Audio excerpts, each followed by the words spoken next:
ak élection yi nga xam ne moom mooy waaj a ñëw war a am le 24 incha allah le 24 février 2019 ñu war ci tànn ki nga xam ne moo war a jiite réew mi pour 5 ans donc waxoon nañ leen ko candidat yi bëri nañ Macky Sall donc moom mooy le président sortant bëgg a briguer deuxième mandat am na une révélation muy Ousmane Sonko moom it gis ngeen jeunesse bi ni ñu ko bëggee Idrissa Seck bi mooy sa première participation wala moo war a nekk sa troisième participation autant pour moi donc Madické Niang bi mooy première participation yam Issa Sall la même chose dafa am sama benn xarit boo xam ne dañ doon waxtaan sànq man ak moom depuis Espagne mu may wax ne ma tout le monde est pareil ñëpp a yem mu ne ma Sonko sax ak gars yi ñoo yem ma ne ko je peux pas être d'accord ci li nga wax parce que mënuma comprendre koo xamante ni c'est un jeune qui est né en 1974 donc nekk inspecteur des impôts ñëw am lu mu wane indi programme am indi beneen façon de faire la politique convaincre ñu bëri ci jeunesse bi par sa façon de faire la politique ak sa vision ci nu mu war a gouverner le pays nga bëgg a wax ne ñoom ñoo yem mënuñoo yem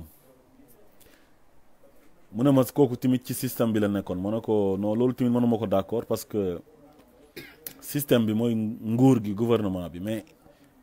boo nekkee fonctionnaire moom fonctionnaire rek ngay nekk mën nga fa nekk ba retraite donc gis nañ ñoo xamante ni depuis temps yi Senghor fonctionnaire la ñu woon am na ñoo xam depuis temps yi Abdou Diouf fonctionnaire la ñu woon depuis temps yi Abdoulaye Wade même chose état bu ñëw dañuy ñëw continuer di liggéey seen liggéey parce que c'est des fonctionnaires de l'état donc mais système bi Sonko di wax ne moom la bëgg a changer ñëpp xam nañ ko mooy li fi nekk depuis 1960 président bi nga xamante ni dooleem dafay bëri trop ba bu bëggee fagaagal benn adversaire politique daf koy jaarale par la justice te justice bi dafa war a am indépendance parce que dafa am séparation de pouvoir mooy pouvoir exécutif ak pouvoir législatif ak pouvoir judiciaire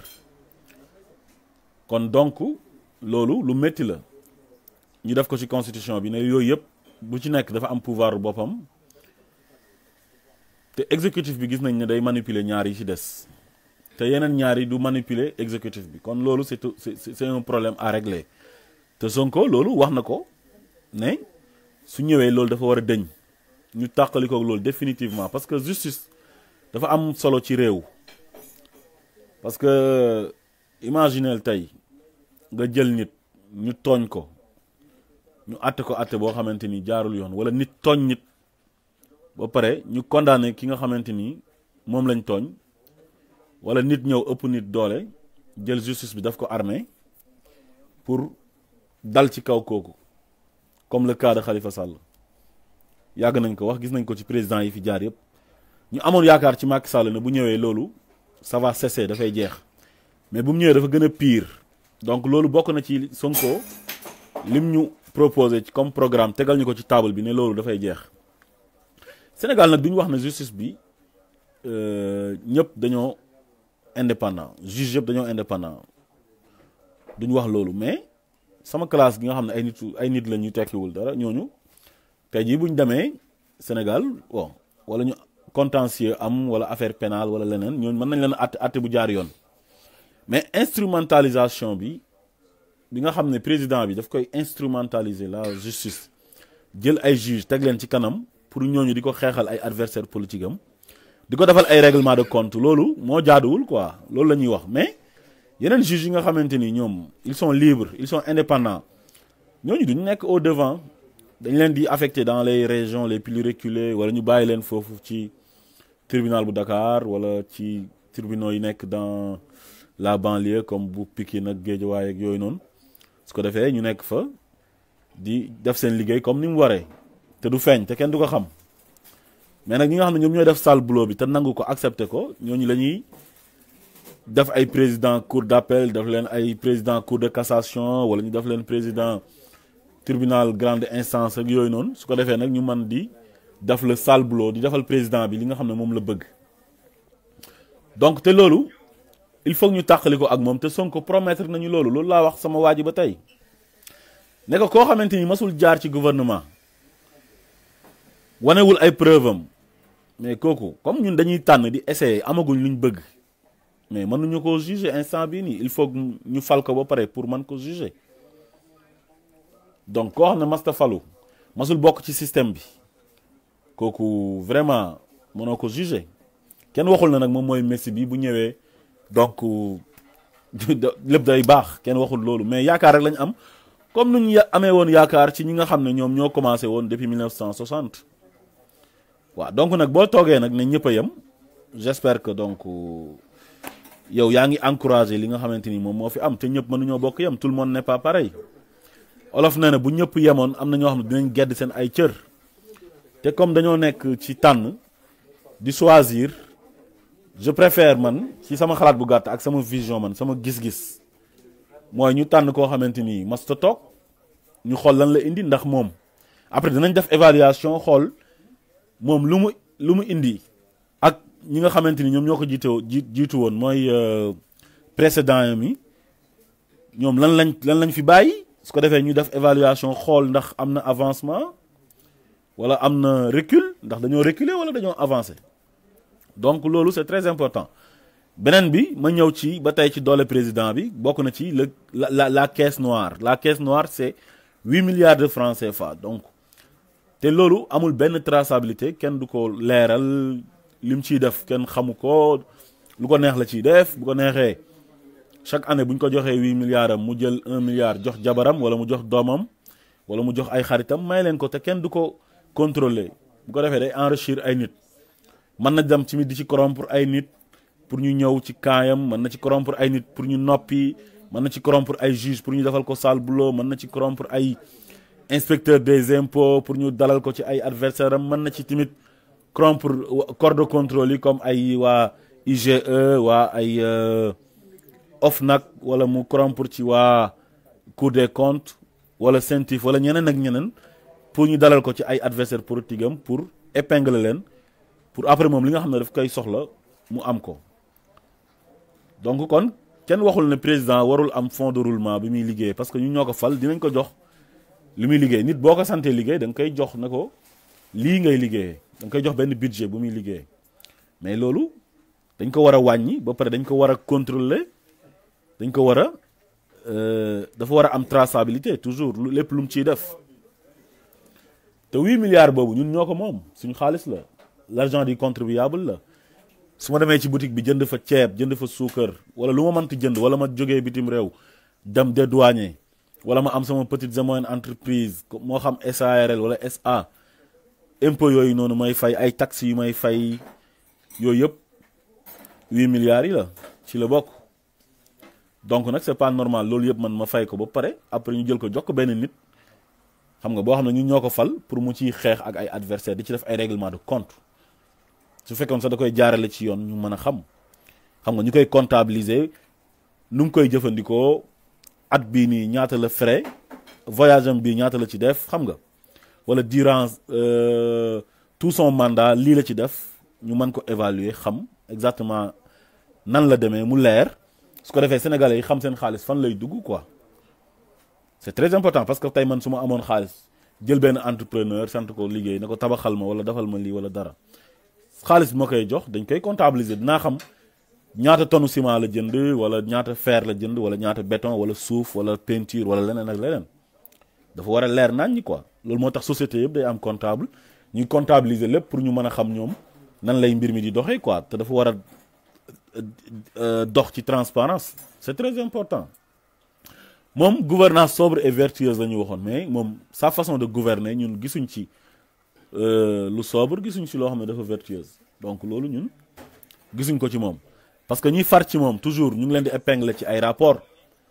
te duñ gis procureur autosaisir ci daf ci dara duñ jox ko juge d'instruction bi pour mu liggéey ci xool ba xam wala dara waaye soo àndut ak moom rek la ñuy gis ne yow si ngay am problème donc ñu nekk ci opposition bi toujours ñoom it à chaque fois suñu amee lu leen métti dem justice da leen di wax ne je suis incompétent te su fekkee président bi dafa bëgg dara dal ci kaw opposition bi wala mu soxla dara ñu defal ko dafay compétent donc loolu yëpp dafa métti te dafa doy waar. beneen point bi mooy Sonko ba tey ci programme am wax nañu moom ku nekk président da ngaa war a démissionner à la tête de ton parti te pourtant loolu dafa logique parce que boo nekkee ndey ji seex da ngay tëddee njaaxaanaay mais tu ne peux pas être le président de tous les Sénégalais ba pare nga am foo xam ne da nga fa far féetee fa nekk partisan d'un parti ba pare nekk ca kaw di toog ak sa waa parti di def ay conclave di def ay réunion di def ay tête à tête xam nga loolu boo ko defee rek déjà yow yaa ngi beddi Sénégalais yi te Sénégalais yëpp ñoo war a yem même pied d'égalité dafa war a am toujours à chaque fois te loolu c'est très important ñun mérité nañ loolu te war nañ ko am. donc Macky Sall daal si 7 ans yi am na yu bëri yoo xamante ni occasion la woon pour mu xaw a avancer le Sénégal tuuti mais loolu dañoo gis ne daf ko raté te loolu c'est un échec. Sénégalais yi sonn nañ tey jii hôpitaux yi toujours ma wax ko am na région yu bëri yoo xam ne scanner sax amul sax seen hôpitaux yi amul sax scanner. tey jii je prends l'exemple de Louga am na keroog ki ko doon wax mu ne Louga seen hôpital bi amul scanner waaw Bougane Gueye Dany laa dégg mu ko doon wax léegi su amee koo xam dafa soxla scanner day dem ba Saint-Louis 70 kilomètres la Louga Saint-Louis mais loolu dafa doy waar te toujours nga dégg ñuy ay xaalis yoo xam ne ñu ngi koy détourner di dégg ñuy jël ay milliards di ko def ci ay projets yoo xamante ni c'est pas rentable ba pare nekkul sax priorité comme le TER c'est pas rentable ba pare nekkul priorité pour le Sénégal parce que dafa am loo xamante ni moo war a jiitu avant ñun ñuy dugg ci ay TER réew yi développé yëpp avant ñuy am yooyu ñoom am na yoo xamante ni lijjanti nañ ko ba pare ñu soog a développé mooy ne nit ñi danañ lekk ba suur danañ naan ba màndi nit ñi bu ñu feebaree dinañ faju ci conditions yu bien dinañ am ay médecins yoo xam ne dinañ leen tàggat yu baax ci spécialisation yëpp waaw spécialiste yëpp am wala su yëpp amul sax yu gën a am njëriñ yu gën a am solo am fa mais Sénégal tey ñun plateau médical bu baax amu fa nit ñaa ngi feebar di dee te tey bu ñu amoon ay moyens mën nañoo bañ a dee donte yàlla moom mooy rey te loolu yëpp Macky Sall mënoon na def 7 ans et demi occasion pour yooyu yëpp bu réglé wul sax mais mu lijjanti ci loo xamante ni c'est le minimum gis ngeen ndox pour Dakar approvisionné wu ci ndox rek loolu c'est tout un problème Dakar mooy capitalu Sénégal te seen ndox mi ma ngay jógee ko ba Lac de Guiers Kër Momar Sarr te mu am ay plan yoo xamante ni am na muy désaliniser géej yooyu ça demande des moyens waaye nag nit lépp loo sabablu rek yàlla mën na la ci dimbale il suffit d'avoir juste la volonté rek après day jàll waaye Macky priorité la xamut moom bi mu ñëwee li mu def priorité mooy fay wante ñëw acharné wu def benn répression ci kaw famille Ablaye Wade bi def répression ci kaw Khalifa Sall tëj ko tëj boo xamante ni c'est injuste bu arbitraire avec la complicité de ces juges du ma wax la complicité de la justice parce que su ma waxee la complicité de la justice dafay mel ni juge yëpp sont pareils te wax naa leen sànq ci kanam ci gannaaw na leen ñëpp bokkuñu yem am na ñoo xamante ni ñu am dignité lañ ñu am personnalité lañ te ñu indépendant lañ kenn du leen jënd kenn mënu leen def loo sale boulot donc moom bi mu ñëwee dafa jël priorité yi sànni fële nekk ci yoo xamante ni c'est inutile waaw c'est inutile jàpp na ay dem jam ñaajo di tabax ay immeuble ak ay ñëw di tabax ay pont ay tali pont loolu baax na parce que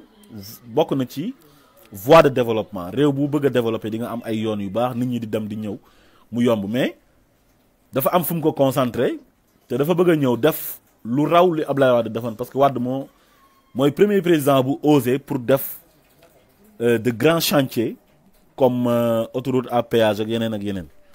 mais ba tey am na lu des. Donc ñun fu ñu ko doon xaaree tey moom dafa ñëw il est passé complètement à côté waaw maa leen di wax ne leen faj mi baaxul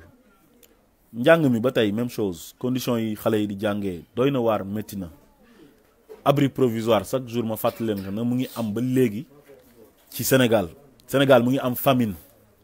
Sénégal ñu ngi am ay ressources yoo xamante ni ñu ngi koy exploiter te ñun gisuñ ci suñ bopp comme or bi am Sabodala tey jii boo demee village yi nga xam ne ñoom ñoo wër Kédougou ay Sabodala ak yeneen ak yeneen ak yeneen ay Falamé mu ngi riche ba bëgg a dee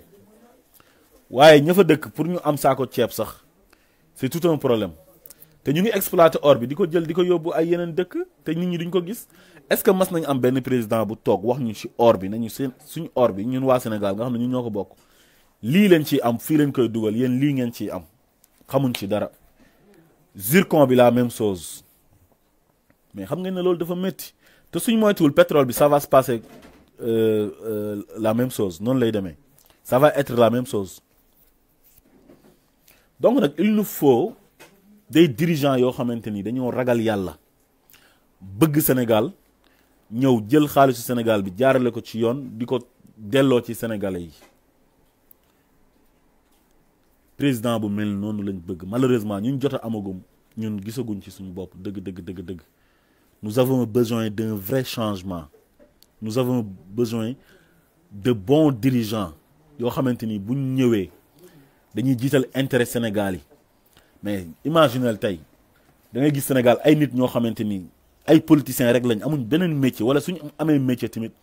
masuñoo exercer seen métier mais ay milliardaires la ñuy nekk te dañuy enrichir ci état bi. Je prends l'exemple de notre président de la République. Quand il était élu en 2012, dafa toog mu def patrimoine déclaration de patrimoine mu ne am na 8 milliards fan la koy jëlee te am na ñoo xam ne xamuñ leen sax sont des milliardaires te ils se sont enrichis ci gouvernement bi ci xaalisu ci Sénégal lañ enrichiroo te defaluñ Sénégal dara médecins yi nga xam ne ñoom ñooy faj nit ñi. di fayee ko ay salaire yoo xamante ni yu misérable la baaxut ñi nga xam ne ñoom ñooy jàngale chaque jour ñu wàcc ci mbedd mi di xeex pour ay indemnité mënuñoo am sax seen salaire yu baax am ñoo xam ne ñu ngi ci état bi pour ñu fayee ko weer problème la ak yeneen ak yeneen ak yeneen ak yeneen donc daal 2019 bi pour man c'est une occasion pour ñu jëlee fi Macky Sall parce que Macky Sall wane na ay preuve am d'abord li mu mane moom wane na ko ses limites donc ñëw na ci 7 ans yam def na ay règlement de compte am ñi mu bëgg a tëj kaso mu tëj leen kaso ñi mu amaloon problème avant muy nekk président réglé na ko yàq na réew mi tàngal xolu nit ñi tax na sénégalais yi ñëpp fu mu nekk ni kenn ku si nekk koo gis rek mu ngi mer am benn haine implanté na benn genre répression ak benn genre vengeance ci xolu sénégalais yu bari tey jii moom bu fi jógee woon di nga gis ne am na ñoo xam ne danañ bëgg sax ñu fayu ndax lu mu def ay nit lu mu def Khalifa Sall lu mu def Karim Wade lu mu def ñeneen ak ñeneen ak ñeneen ak ñeneen ak gaayam yi nga xamante ni dañoo arrogant nekk fi di saaga nit ñi ñoom Moustapha Cissé Lo ñoom Mame Mbaye Niang ñu épinglé leen ci ay rapport ku ci mel ni Cheikh Omar Anne Koudou ay Siré Dia ay Mamour Diallo ñu tudd leen ci ay 94 milliards ñu bëgg a jël affaire bi ëlbati ko contre Sonko mi nga xam ne moom moo accusé ki nga xam ne dafa takk ci 94 milliards 94 milliards autant pour moi kooku dina dem di dénoncer di plainte di bind plainte au niveau du procureur nañ waxante dëgg am na yoo xam ne yanawul maanaa ñun transparence lañ soxla transparence ay nit ñu jub ñu bëgg Sénégal ragal yàlla yërëm sénégalais yi Sénégal dëkk bu ndaw la nekkul dëkk bu mag Sénégal richesse bi fa am amul France amul presque ci dëkk européen yu bari te pourtant suñu xale yi ñu ngi jël gaal yi di dee ci Méditerranée bi te pourtant on est riche mais li ñu manqué mooy de bons dirigeants des hommes de valeur loolu rek moo ñu manqué ak ñoo xam ne mën nañoo doxal réew mi doxal ko teg ko ci raay bu baax raayu développement wala raayu sax au moins émergent parce que Sénégal sax man dama jàpp ne war na sax mën a développer parce que réew moom su amee richesse te bëriwul nit développement yam dafay yomb parce que développement ñu ngi koy natt ci nit ki lu muy dundee chaque jour donc boo demee Chine puissance la économiquement mais c'est pas un pays développé boo demee Inde même chose Brésil même chose ay c'est des pays émergents waaye nekkul pays développé parce que nit ñi ñoo bëri ba léegi pauvreté bi mu ngi fa bëri fa ba bëgg a dee waaye Sénégal c'est un petit pays 15 millions d'habitants loolu bëriwul donc nag il faut que ñu am nag benn président bu baax bu pare pour génnee Sénégal ci guuta bi mu nekk ci galère bi mu nekk ci pauvreté bu métti bi mu nekk ñu gis suñ bopp ci suñu réew suñu ay ressources ñu gis ci suñu bopp ñu defaat ko ci biir réew mi ko defee xale yi arrêté di dugg ci ay gaal di rallier di dem Europe ñu leen fay toroxal bala ñoo am kayit sonn bu ñëwee ñu leen di maltraité xoolal li gën a métti tey ñu jël franc CFA di ko defaree France di ko imprimer foofu te CFA bi du dox France banque boo ko yóbbu ñu sànni la ko ne la lii du dox fii nii loolu dafa métti ci xaalis boo xamante ni fañ koy defaree foofu valable fa tekkiwu fa dara te yeneen xaalis yi nga xamante ni ci yeneen réew lay jógee ko bu ñëwee di fa dox loolu dafa doy waar dafa métti yooyu yëpp war nañ am benn président bu ñëw génnee ñu ci yooyu négocier waat yu bëri nii dimbale xale yi seen avenir ëllëg ñu bañ a nekk di duggati ci gaal yi di dee kuy dem bay dugg ci gaal rek di jël Méditerranée bi xamal ne amoo pexe te fa nga jógee neexut doo gis français buy dugg ci gaal di dem Afrique doo gis américain buy dugg ci gaal di ñëw Afrique wala muy dem France wala muy dem feneen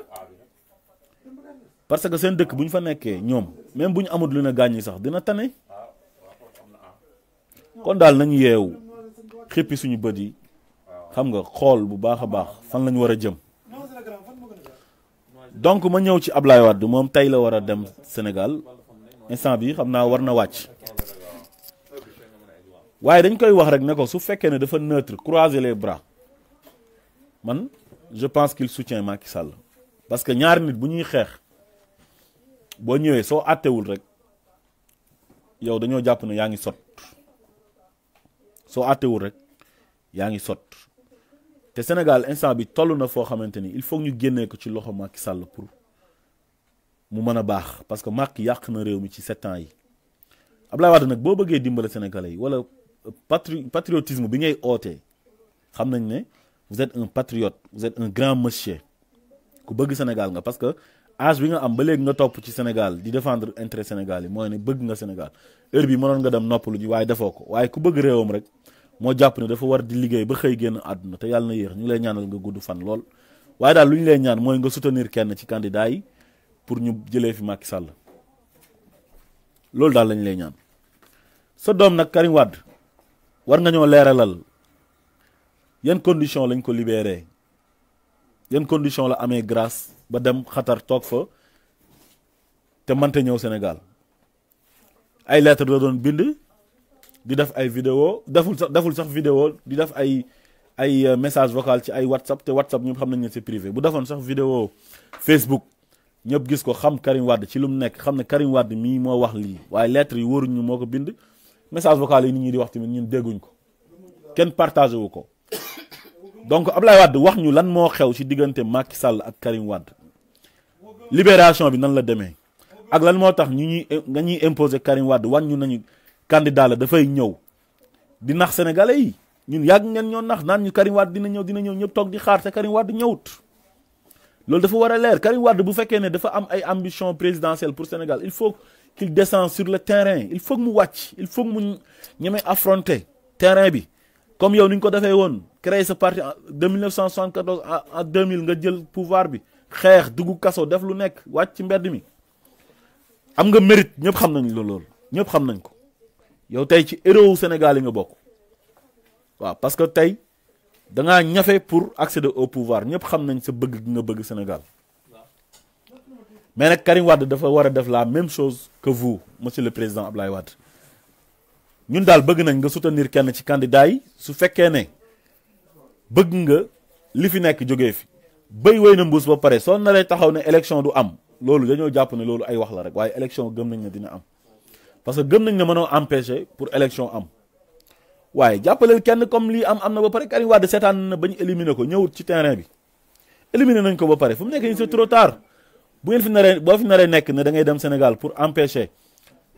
élection bi am loolu beneen fitna lay yee te defe naa ne toog neutre ne doo soutenir kenn ah loolu moom mooy jàppale Macky Sall la rek te wax nga ne Macky Sall résultat préfabriqué la élection yi tëgg na ko ba pare gagné na ko ba pare wax nga loolu waaye loolu nag pour mu bañ a nekk dëgg nag il faut nga ñëw soutenir kenn jàppale ko yow nit ñi bëgg nañ la donc su ko defee ñi la waroon a votel soo joxee ndigal na votel leen Idrissa Seck wala votel leen Sonko wala Issa Sall wala Madické wala keneen donte am nga ak Madické problème su boobaa ñooñu dinañ xam ne duñ votel Macky Sall ñooñu dem ci ñeneen ñu suñ mënta gagné Macky Sall au moins sax ñu yóbbu ko deuxième tour pour man ko tëgg mboot door ko mu daanu wala ñu caxabal ko wala ñu wóyale ko waaw kele yëpp a ngi fi Ablaye Wade daal ku bëgg Sénégal nga on n'en disconvient pas vous êtes un grand monsieur un grand savant vous êtes un homme exceptionnel donc xam nañ ne boo jotoon réew mi ci teel bi nga nekkee jeune ku noonu dépassé na fii nii loolu moom xam nañ ko bu baax a baax ci sa bëgg Sénégal ci sa patriotisme waaye dañ lay ñaan rek góor gi suñu maam nga Sénégal toll na foo xam ne soxla nañ la béy way na mbuus Karim Wade est éliminé Khalifa Sall est éliminé donc élection yi nañ ko tëgg ci jàmm ñu sot Macky Sall jëlee ko fi ndax ñeneen bu ñu ñëwee di jiite réew mi ñu xam ne Sénégal kat léegi am nañ benn peuple bu mûr waaw ku ñëw te defoo li nga xamante ni moom lañ la sant wala nga ñëw fi def ay règlement de compte di def ay liggéey yoo xamante ni c'est inutile xamoo priorité dañ la fiy jëlee loolu daal lañ amoon lu ñu doon wax tey ci suñu direct bi ñu ngi leen di gërëm di leen sant tey di leen jox rendez-vous beneen yoon di jaajëfal ñi nga xam ne ñoo ñu doon topp ñëpp ci direct bi asalaamaaleykum wa rahmatullah wa barakaatu jaa ngeen jëf.